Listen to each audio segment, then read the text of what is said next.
This is Hidden Killers with Tony Bruschi. If you thought the Kohberger case was going to slow down and before the trial, you're completely wrong because it's getting messier and messier. This week, we're diving into DNA under the fingernails, the defense's latest legal maneuvers, and an argument that Kohberger's autism should keep him off death row, and a 911 call, and the text between the surviving roommates. A lot is dropping, and there's likely to be a lot more now that the judge has said, we got to unseal a lot of this stuff. If that sounds like a legal circus, it is. But the big question here is, does the defense have a real shot at tearing down the prosecution's case, or are they just throwing everything at the wall to see what sticks? Here to help us break it all down, Bob Motta, defense attorney, host of the podcast Defense Diaries. Bob, let's start with the fingernail DNA under Madison Mogen's nails contained a three-person mixture. And terms are important here. Because the defense is trying to push out into the ether of the potential jury pool that it's not a match. True, but he's not excluded either. Right. And that's a huge difference. It's just like lying by omission when they're making that sort of statement. And I get it. It's their job. They don't want to paint him as being possibly one of the DNA profiles under that fingernail. But it could be. It's not a definite no, and that's the difference. It's in the middle ground. Where do you think this goes? Is this something that could help the defense, or is this something that's going to help the prosecution long term? Well, I mean, really what the defense is seeking at this point, if you read their motion in limine, is that they don't want the state during their case in chief to be able to throw that out there, that it is inconclusive. Mm-hmm. Which means, because that's what it really came. They don't just want the facts put out there, basically. Right. Like it's inconclusive because any defense attorney will tell you that what that means to a juror is that it might be his. Mm-hmm. So because they're claiming, look, we had our independent lab, like we had them look at the same 13.1, that piece of evidence, which is the mm-hmm. a sample that they found under her nails, and they're like, our lab said that he's excluded. So we've got this situation, but we don't get to put our case on till second. It's that case of, you can't unring a bell because the state goes first. So if they go in and they put on their expert to say, well, it's inconclusive, so thereby he cannot be excluded. They're, and the defense is arguing there's a delineation between those two terms, and we don't want them to be able to say either. Because they're talking about it's like a 0.001 to 100. There's a range there, and they have to meet a certain threshold to be able to say certain things, mm-hmm. And I mean, it's a fair argument from the defense. Yeah. I mean, it is, because by the time they put their expert on and they've already had somebody on the stand saying it's inconclusive or he can't be excluded, the damage is done as far as the defense is concerned in terms of, look, all right, well, maybe it's his, and then when you compound it with the fact, like, to me, the defense is doing everything that they need to do, right? Sure. In a case like this, there was, like I was telling you before we came on, there was a litany of motions in limine. There is all kinds of stuff that they're filing for, and that's what motions in limine are. Mm-hmm. Motions in limine are typically filed right before trial or right in the beginning of trial about things that they don't think that should be said, mm-hmm. or presented at trial. And most of the times it's things that they don't want them to be able to say. Mm-hmm. Like there was a motion out there that they don't want, when they're used, they don't want them to use, they being the state, to use the word murder, mm-hmm. murderer, or that murder weapon. Or psychopath or sociopath. In relation to Kohberger. Yeah. That, they could say that the girls were, that these were homicide, like, because it does, he's the guy sitting at the table. Yeah. When they keep saying they don't want him to say, because we see it in every case. Yeah. Where the prosecutor's like, and that is your murderer, pointing at. Yeah. It's like, so point being, they're filing everything they can, to try to mitigate as much as they can in terms of what's going to come in terms of trying to get this guy a fair trial. I mean, none of this does anything to what I feel is obviously the most powerful piece of evidence, which is obviously the sheath. Mm-hmm. I mean, like the only thing that is going to save them on that is if, in fact, we got a profile, but it's a really, really shitty profile, meaning like we've got a match on like 4 loci. Yeah. Like it's like the profile they developed is so bad that CODIS wouldn't even be able to put it in their database because they have a threshold Yeah. in terms of how many loci have to match before they're willing to put it into the database. It's got to be. Mhm. And so like we don't know that information yet. That will come out Yeah. at trial. So if it turns out to be a very powerful profile where they've got direct matches on all the loci that they need, it's incredibly powerful evidence. I know people like to sit there and say, "Oh, well, gee, the transferred DNA is really easily transferred." Well, that's true.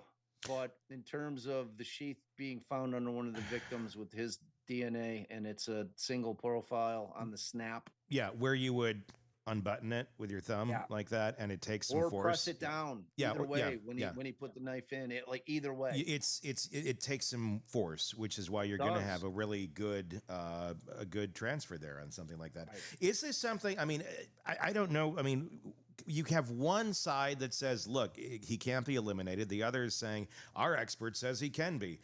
How does that read to a jury? And is it even a good idea to even allow this into trial for either side?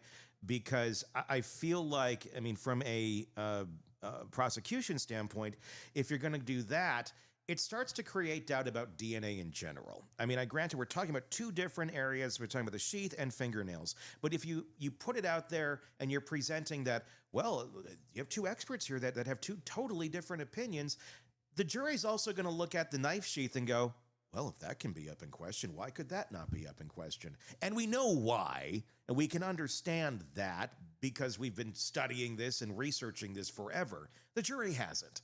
So I feel like this is why the words matter so much right now about what is going in and what's not going to be going into this trial. Yeah, and it's a great question, and it's a tough question for Hippler to have to respond to in terms of what he's going to allow.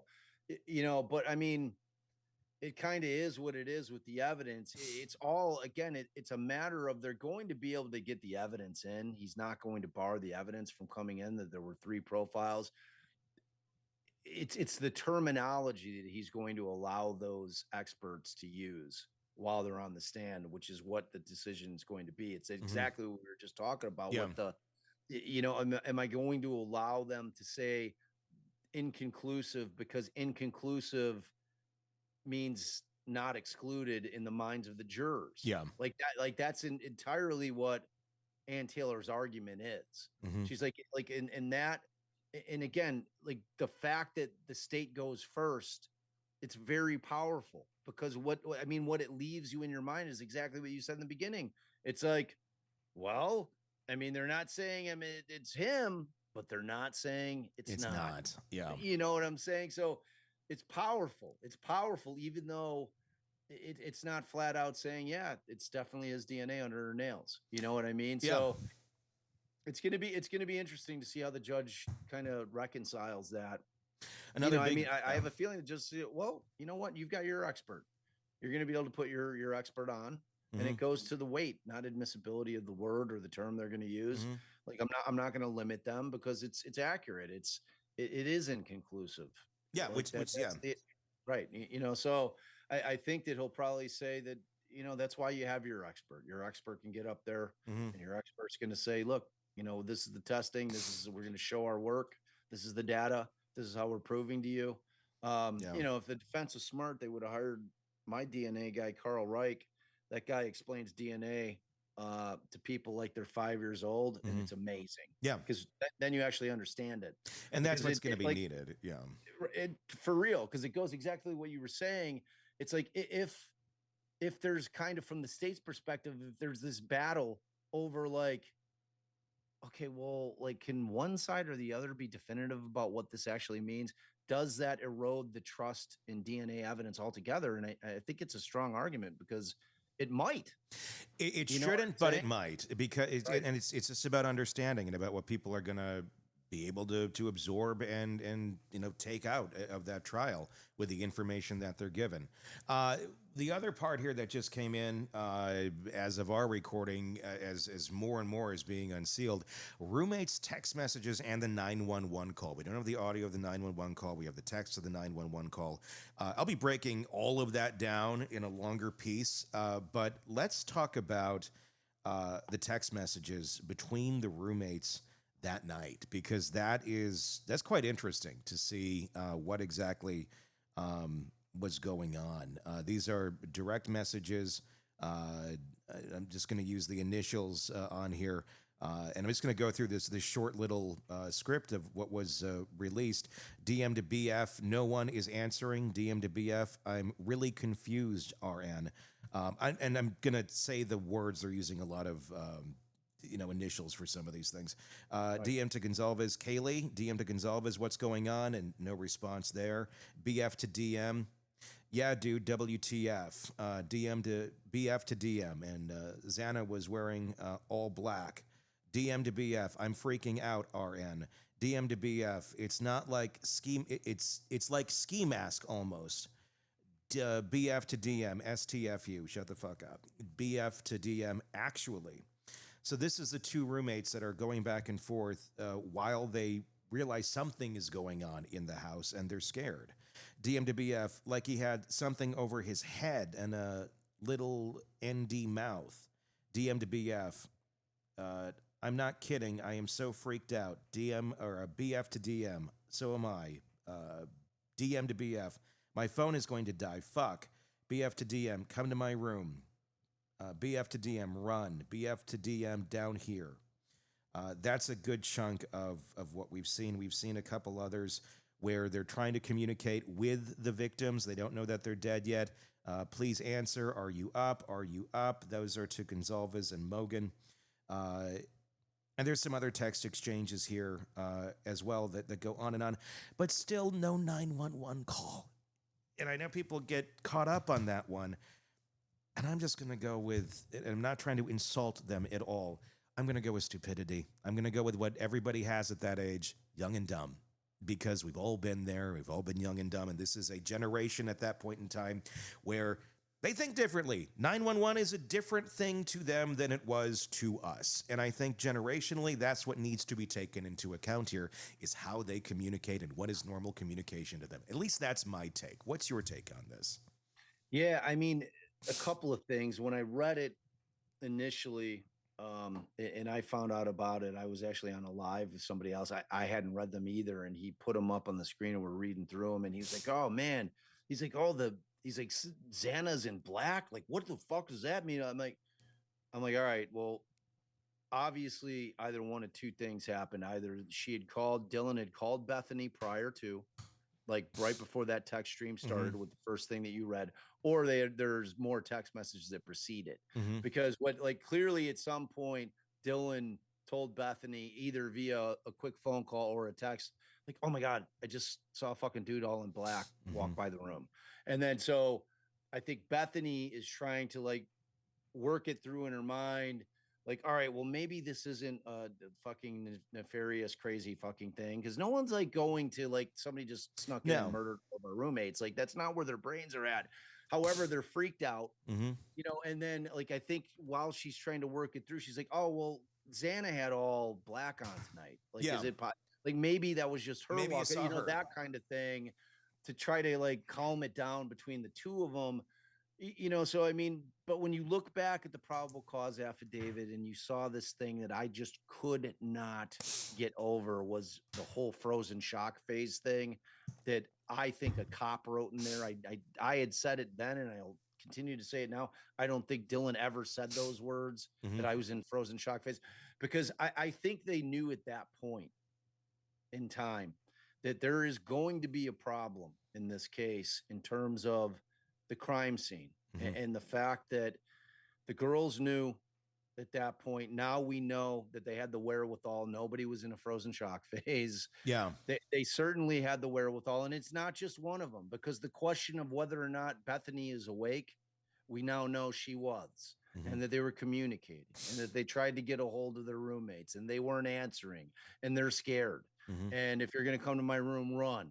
It's like, the concept, and I hear what you're saying, because I've got college age kids, and like, it ain't what it used to be with the whole 911 thing. It's just that is facts, but when you're in that circumstance, it also leads you to another possibility that it is a party house. Yeah. And they've had the cops over there on multiple occasions for various noise violations and other things. Yeah.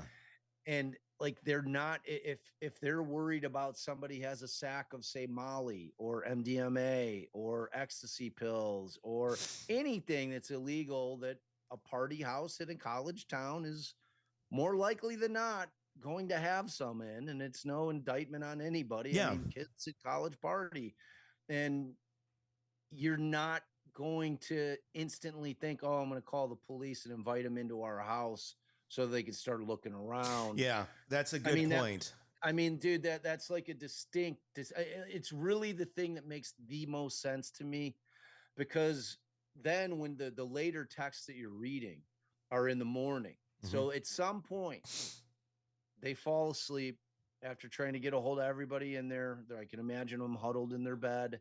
They pass out finally. And again, this is after a night, Friday night partying. Yeah. Or Saturday night. I can't remember if it was a Friday or Saturday. I can't remember if it might have been in the week. I don't know what day it fell. Whatever the case was, they had all been out that night somewhere at different places. Somewhere at a party, someone to bars. Again, it's college. I think it was a Friday because I think there was a Vandals game either that day or it was either that night or the next day. I can't remember. I don't have it. Yeah, if I knew exactly, I'd tell you. Yeah, like that part doesn't really matter. But the fact is that you've got the girls huddled down there. They pass out and they don't wake up until 10:30, 10:32. It's like the first text she sends out, texting to her roommates, "Are you good? Are you okay? Are you awake yet?" Yeah. And then we know that obviously they start reaching out to other people, because when you look at those texts and that J, that's going to be the frat boy that comes over. And when you see that little text, when you read it again, you'll see that he texts back. He's like, "Bro." So that's the moment in time when he discovers Xana. And like, you have this whole thing where, like, again, I'm trying to work this through in my brain in terms of how anybody would just think she was unconscious when we know the amount of blood that was involved with this. Like, nobody's thinking that. You know what I mean? Unless maybe she wasn't as brutally killed as the other people, and maybe it was well, true. I mean, I'm gonna guess these kids have not been around many dead bodies. Hopefully, probably, I would imagine, zero. Yeah. So, I mean, even if it is pretty brutal, you still may be like, "Oh my God, can I help?" You don't know if you've never been in that situation, and they're kids. They're kids, and they're kids, so, and they're in a situation that no one on the planet would ever envision themselves being in. In that moment in time, like I would never presume to cast any kind of shade about how anybody would react in that situation, because I have no idea, because I've been fortunate enough never having been in that situation. And but the one thing that we know is that there were a lot of people in that house before law enforcement got there. Yes. And that's like, that is the entire point why it matters that law enforcement would have been called as soon as they were fucking freaked out, is because then that doesn't happen. The scene is going to be preserved immaculately.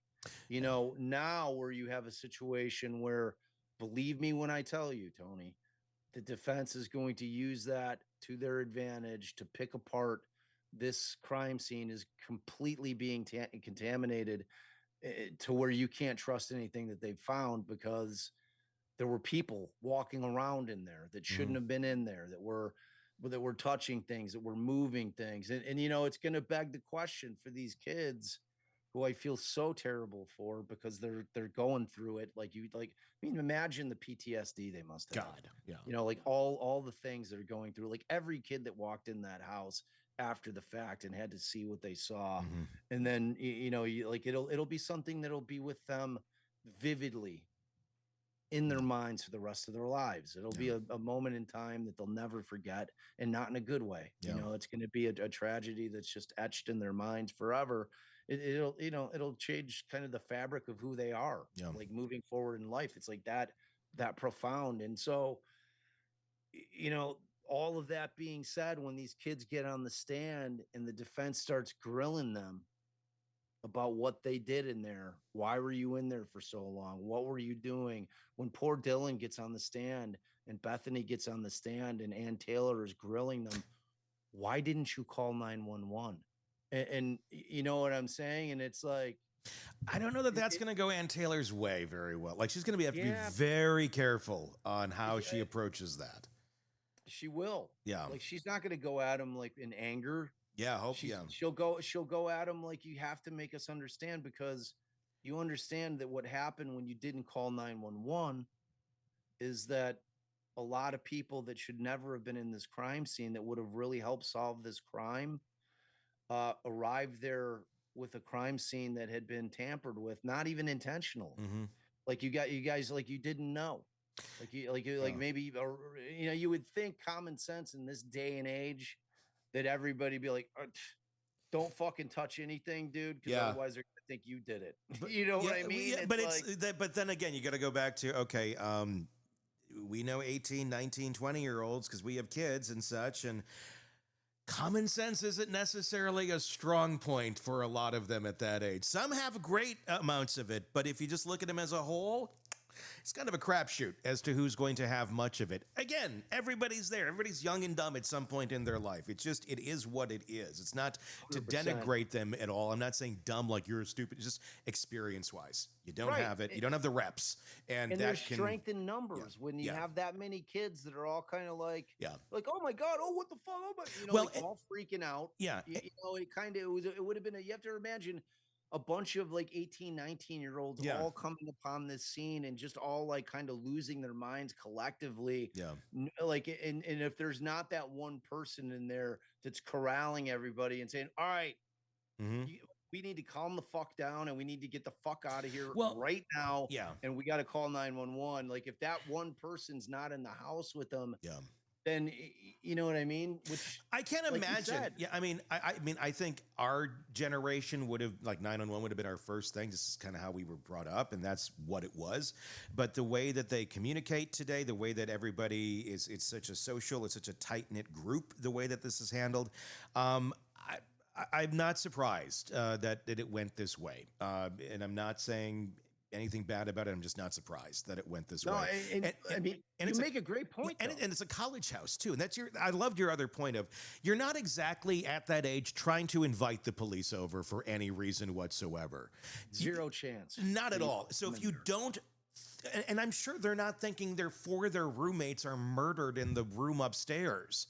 Not a chance. Not even going, they're just thinking, something's going on. Maybe there's a shitty person here or whatever, but I'm not going to call the cops because they're going to find something here that's illegal.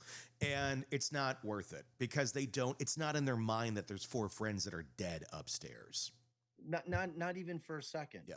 Like I never thought, like, depending on how long Dylan watches this guy, if she watches to the point where he walks out of the slider, at that point, she's like, all right, well, the fucking guy's gone. Gone. Yep. You know what I mean? And she's not like, and she's thinking like when they're not responding that her roommates are sleeping. Yeah. You know, I mean, it's not going to enter your mind at that point in time, at that, like in that college, Yeah. in that state, you know, that somebody has just come in and massacred all of your roommates. Yeah. But for one. And college roommates, and college roommates are college roommates. They're not mom and dad, where mom and dad would be, let me make sure you're tucked in and safe. As parents, we're looking at it from that perspective of like, well, of course I'm going to go make sure they're okay. The roommates aren't. If they're drunk or drinking, and I'm sure it's a fairly common occurrence where these kids go back to their room and just pass out and nobody hears from them for a while. That's college life. That's how that works. That's pretty normal. And then to sleep until 10, if you've been out drinking and you think the problem is done and gone, yeah, you wouldn't think to call 911 unless you walked out there. And if you're already kind of afraid, you're going to bed, you think the guy's gone, game over. Or you're running to your roommate's room and you're fucking huddling up in bed and then locking the door and be like, fuck that, let's, you know. Yeah. But I love your take on that though, because it's so true. If you look back when we were young, when we didn't have the ability to be able to communicate instantaneously with a large group of people via text messages, where our only option in that type of situation would typically be to pick up the phone and call 911, because there is no there's no other for you where you can hit your people up and be like, what the fuck, you know what I mean? It's like, it's such a big point, and it's so true. And that's Like that's different the times. difference. It's a different time. It's a different, and it is how they communicate. It is what it is. And once you can understand that, it makes a lot more sense about those reactions. I'm very curious as to what else is going to be coming out here now that we've seen these. The digital footprint. I want to see his Google searches. I want to see what the hell he bought when that shit comes out. If there's a knife on that Amazon list, which we've heard from some folks with fairly reliable sources, we're not confirming it, but we've heard rumblings that there is on a list. I don't know. We got to wait till see when that happens, but I think it's game over if that's on his shopping list. It's definitely game over. If you've got him buying the K-bar from wherever. Yeah. And you've got the K-bar sheath. I told you, like right after the minute I saw that it was K-bar, I went online. I found the exact same sheath, complete with the marine seal on the fucking sheath. I found the knife, came as a package deal right from K-bar, or you could get it on Amazon, wherever. It was like available all kinds of places. I mean, it begs the question: could this guy have been that fucking stupid or that bold to think that he wasn't going to get caught? I think it's probably the latter. I think it's like both. They're never going to get to me to the point where I need to worry about a knife that I bought 8 months prior in preparation for this. It's ego. You know what I mean? Yeah, it's a lot of ego there, I think, and I think it's a little combination of both. Quite honestly, it's inexperience and it's ego, and that's where you get. And then add in the autism, add in the different way of thinking about things, the different way of how you process information. The snow vision thing is a real thing, dude. Yeah, I mean, all that stuff. If you dig into his writings about how he was feeling, yeah, like, look, there is a presumption of innocence here. Sure. You and I are both huge on that. Yeah. I think both of us, and I got challenged on it last night. They're like, "Oh, you're a defense attorney." I'm like, "He's presumed innocent." Yeah. I just have I have a very good feeling that they got the right person on this one. Of course, that's got to be vetted at trial. Yeah. But on this one, much like Rex Heuermann, I feel very secure that law enforcement got the right person. Like there's just too many coincidences in this particular circumstance for him not to be the guy, in my estimation. The latest true crime stories, expert breakdowns, and shocking twists, all in one place. Press subscribe now to the Hidden Killers podcast and True Crime Today.